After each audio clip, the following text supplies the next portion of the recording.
नमस्कार सभी को। संस्कृत भाषा ज्ञान चैनल में आपका बहुत बहुत स्वागत और अभिनंदन है। जैसा कि आप जानते हैं, सीखने की श्रृंखला में हम लोग आ पहुंचे हैं संवाद लेखन पर। संवाद लेखन में आपने देखा होगा, संवाद के बारे में बतलाया गया। संवाद की कुछ कुछ मूलभूत विशेषताएं भी आपको बतलाई गई 6 से 7 तक। उसको आपने सीखा।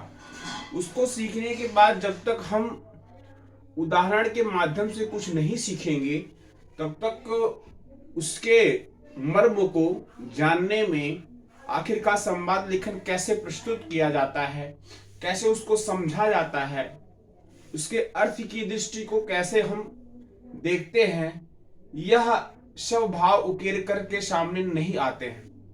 तो उन भावों को समझना और समझ करके प्रत्युत्तर देना, इसका मूलभूत कारण को जानते हुए आगे हमें बढ़ना चाहिए। जैसा कि संवाद लेखन में बतलाया गया, संवाद लेखन रोचक होना चाहिए। सबसे पहले जब संवाद लेखन रोचक होगा तो उसको पढ़ने का आपका मन भी करेगा, अन्यथा आपका मन बिल्कुल नहीं करेगा कि मैं उसको पढ़ूं। तो जब जैसे एक हम कहानी यहां पे हमने ली है, ईदगाह। ईदगाह में जब हामिद ईदगाह में जाता है, मेले में जाता है, तो वो क्या खरीदता है? चिमटा खरीदता है। तो चिमटा खरीदने के मध्य में उससे दुकानदार से संवाद होता है।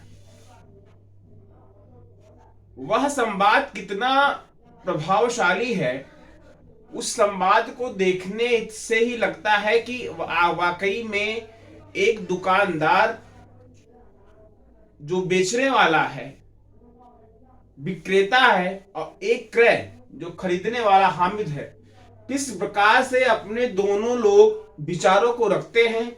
और अंत में क्या होता है, वह चिमटा भी हामिद के द्वारा खरीदा जाता है। आप कहानी में पढ़े ही होंगे। इसमें देखिए, भाषा भी सरल है, जो मुख्य विशेषताएं बताई थी, रोचक भी है, सजीव भी लगता है।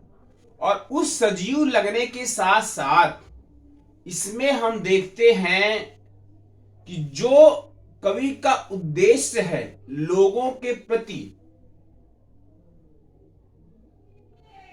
कि किस प्रकार से एक बालक को यह बोध है कि सबसे ज्यादा जरूरी वस्तु उसके लिए क्या है, उसका बोध कराने का उद्देश्य भी इस चैप्टर में, इस पाठ को पढ़ने के बाद सफल मालूम पड़ता है।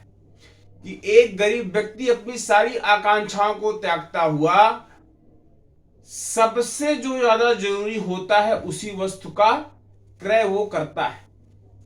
यह हमारे लिए, आपके लिए, समाज के लिए, एक निम्न वर्ग के लिए बहुत ही प्रेरणा स्रोत कहानी है कि वह अमीना के लिए आखिर क्यों चिमटा ही खरीदता है, क्यों अन्य वस्तुएं नहीं खरीदता है, क्यों अन्य खिलौने नहीं खरीदता है। तो यह चैप्टर अत्यंत भावपूर्ण है। इसको पढ़ने पर संवेदनाएं जगती हैं, और संवेदनाएं वो अश्रुपूर्ण भी हो सकती हैं। इसलिए इस चैप्टर को आप जब जब पढ़ेंगे, इतना तारतम्य उसमें छिपा हुआ है, आप पढ़ते ही जाएंगे। और जब चैप्टर का अंत होगा तो आपका मन भी व्यथित हो जाएगा उस हामिद और उस अमीना की परिस्थिति को लेकर के, कि आखिर समाज में ऐसा कड़वा सच दिखाने वाले, लिखने वाले हमारे कहानी सम्राट प्रेमचंद जी की जो ये कहानी है, कितनी सजीव और कितनी मार्मिक है। तो चलिए आइए इस छोटे से उदाहरण के माध्यम से हम भी कुछ यह कहानी जो लेखन है समझने का प्रयत्न करते हैं और उसे जानने का प्रयास भी करते हैं। तो देखेंगे इस कहानी के लेखन में है तो ये छोटा सा, लेकिन बहुत ही पॉइंटेड है। भाषा सरल आपको मिलेगी, सजीव चित्रण मिलेगा, मनोरंजक भी है, हृदयग्राही भी है, और साथ ही साथ यह अपने निश्चित उद्देश्य को भी पूर्ण करने वाला भी है। जैसे लिखा है हामिद और दुकानदार का संवाद। क्या संवाद है? जैसे यह हामिद पूछता है यह चिमटा कितने का है, प्रश्न करता है। तो अब दुकानदार, प्रश्न का उत्तर प्रश्न नहीं होना चाहिए ना, मूलतः प्रश्न का उत्तर तो प्रश्न नहीं हो सकता, लेकिन यहां पे हुआ है वो चीजें हुई है। दुकानदार भी प्रश्न करता है, यह तुम्हारे काम का नहीं है जी। दुकानदार ने क्या उत्तर दिया? यह तुम्हारे काम का नहीं है, इसको मत लो तुम।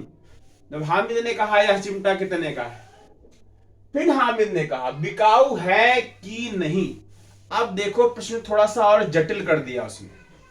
कहा आखिरकार जब बाजार में ले आए हो, मेला लगा है, बेचने ही तो ले आए होंगे, तो ऐसा आप क्यों बोल रहे हैं कि ये आपके काम का है या नहीं? आपको सिर्फ बेचने से मतलब होना चाहिए।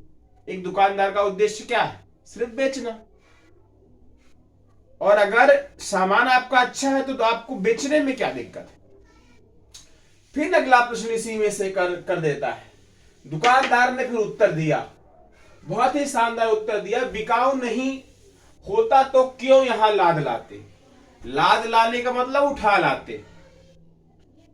लाद अवधि शब्द का प्रयोग किया प्रेमचंद जी ने, बहुत ही सुंदर। कहता है यहां पे क्यों लाद लाते अगर बिकाऊ नहीं होता तो ये।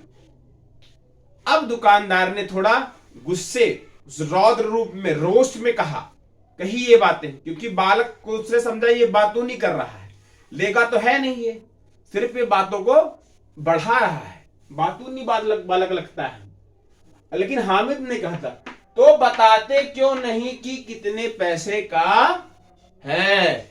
अब प्रश्न कर दिया तब तो आपको बतलाना ही होगा कि आखिरकार कितने पैसे का है।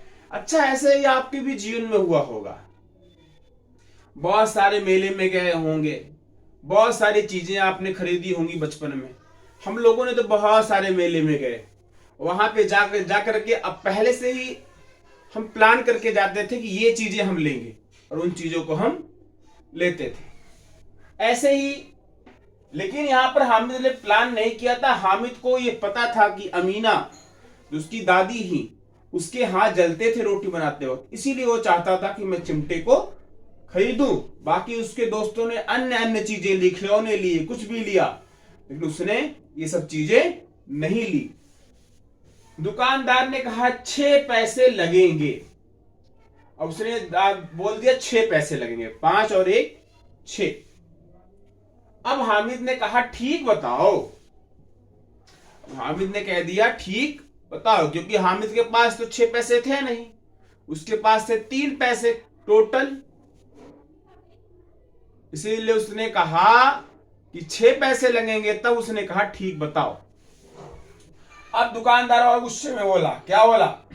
ठीक ठीक 5 पैसे लगेंगे, लेना हो तो ले लो, नहीं तो चलते बनो। उसने कहा ठीक ठीक 5 पैसे लगेंगे, लेना है तो लो अभी, नहीं तो चलते अब बनो, यहां से निकलो, यहां पे फालतू की बातें मत करो, निकलो यहां से।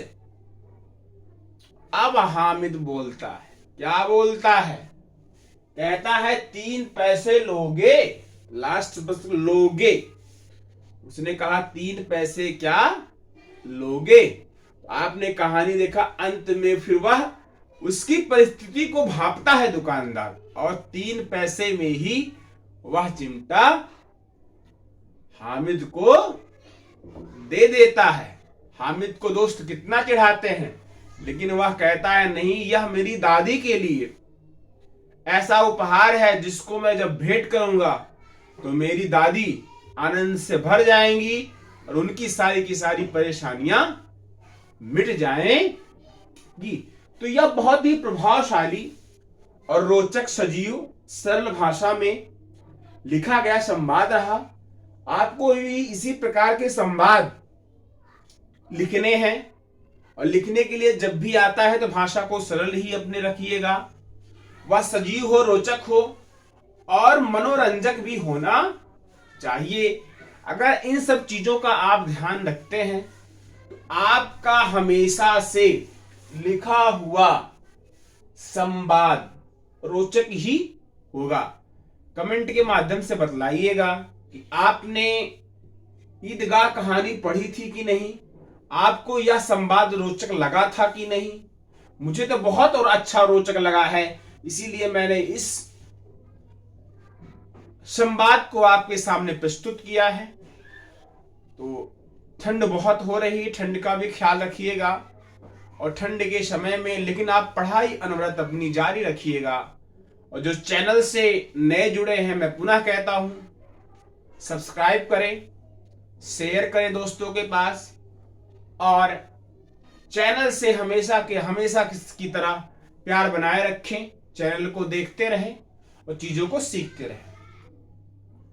और कुछ अन्य भी उदाहरण आप, ये तो मैंने एक बताया, लेकिन आप कम से कम 5 से 10 का अभ्यास करें, जिससे आपको परीक्षा के देते के समय, परीक्षा देनी है आपको, परीक्षा देते समय आपको भी बिल्कुल समस्याएं ना उत्पन्न हो आपके सामने लिखने में। इसीलिए 5 से 10 का अभ्यास भी करें, खूब अभ्यास करें।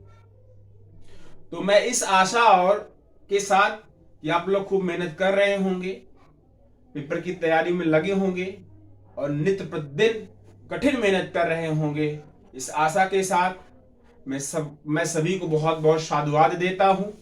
इसके लिए बच्चों को मेरा प्यार और स्नेह, अनुजों को भी मेरा स्नेह, अग्रजों और गुरुजनों को मेरा चरण बंदन।